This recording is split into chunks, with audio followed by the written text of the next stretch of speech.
Bismillahirrahmanirrahim. Assalamualaikum warahmatullahi wabarakatuh. Alhamdulillah wassalatu wassalamu ala Rasulillah wa ala alihi wa sahbihi wa man wala amma ba'du. Alhamdulillah, hari ini kita akan belajar nasihat dari Hatim Al-A'sam. Nasihat ini mungkin sudah sering didengar oleh telinga kita. Nasihat ini mungkin sudah pada hafal.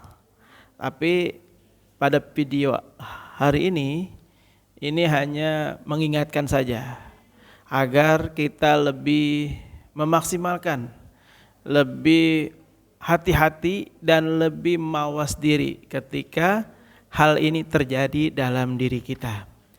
Baik, saya akan bacakan nasihatnya dari Hatim Al-A'sam.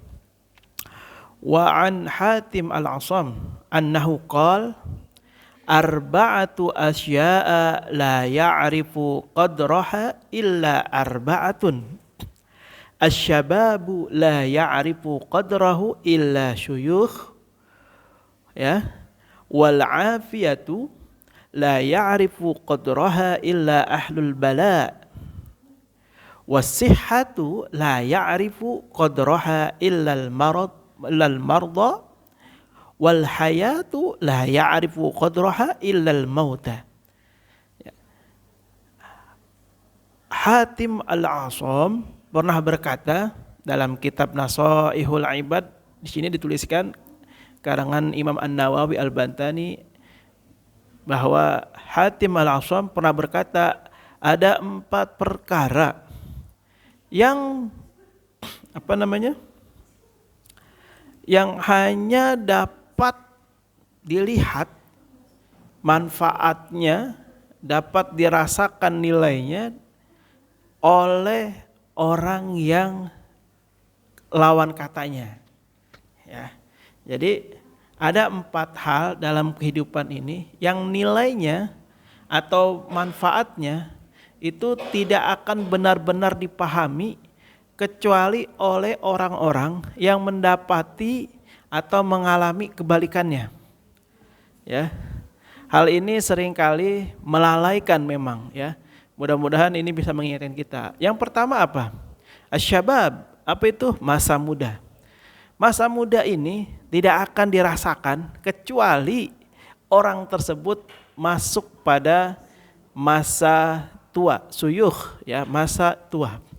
Oleh karena itu, selagi kita merasa diri kita ini sehat, usianya masih di bawah 40, maka gunakan dengan baik masa muda ini untuk menanam kebaikan-kebaikan, mengerjakan ibadah-ibadah. Terus yang kedua apa? Yang kedua adalah al-afiyah. Al-afiyah, yakni maknanya adalah kesejahteraan. Kesejahteraan ini akan sangat dirasakan apabila seseorang ini belum pernah mengalami musibah. Artinya kalau dia sudah merasakan musibah itu, dia akan baru paham tuh bahwa al-afiyah, kesejahteraan itu, rasa cukup dalam kehidupan ini, baik ekonomi, materinya, baik kondisi keluarganya, itu akan sangat terasa ketika kita belum merasakan bala tadi atau musibah. Nah, kalau kita sudah merasakan musibah, maka kesejahteraan ini sesuatu yang sangat mahal, sesuatu yang sangat tinggi nilainya.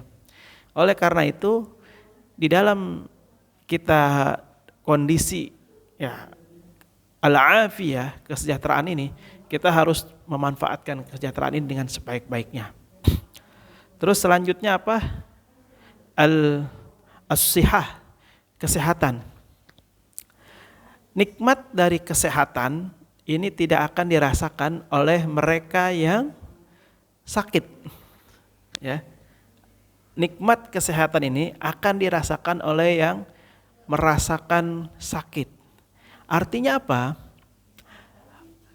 nikmat sehat yang hari ini kita rasakan, sebaiknya ayo kita gunakan sebaik-baiknya dengan hal-hal yang bermanfaat, dengan hal-hal yang berguna, dengan hal-hal yang bernilai ibadah, terus sehingga apa?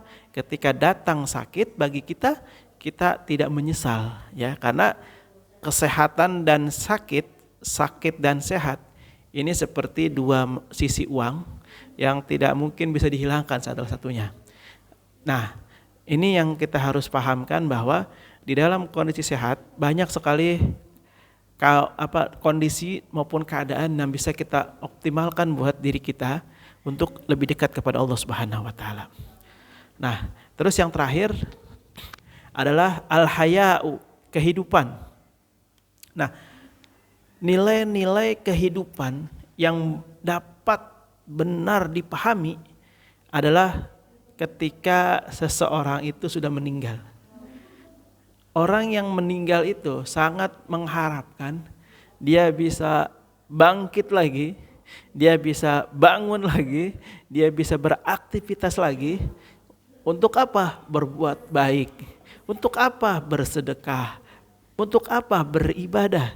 Ketika apa? Sudah mati.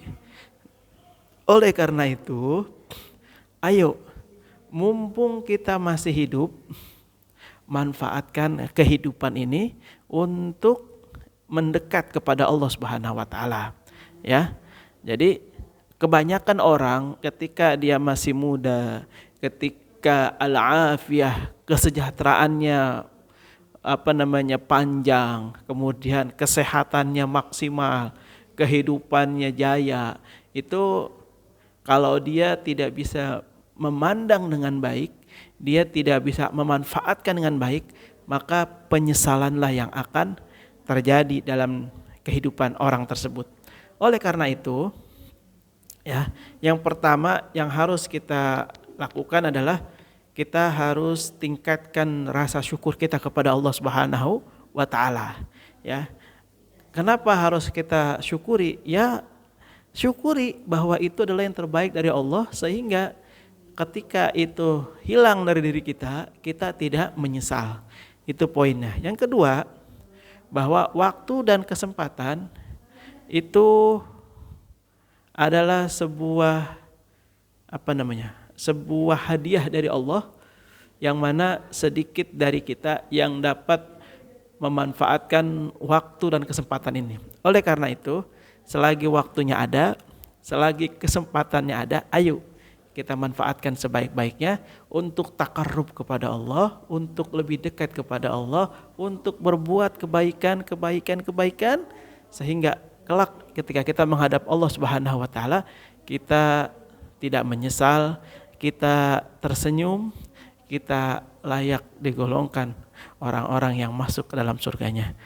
Amin ya rabbal alamin. Allahu a'lam bishawab. Mudah-mudahan bermanfaat. Hadanallahu wa iyyakum ajmain.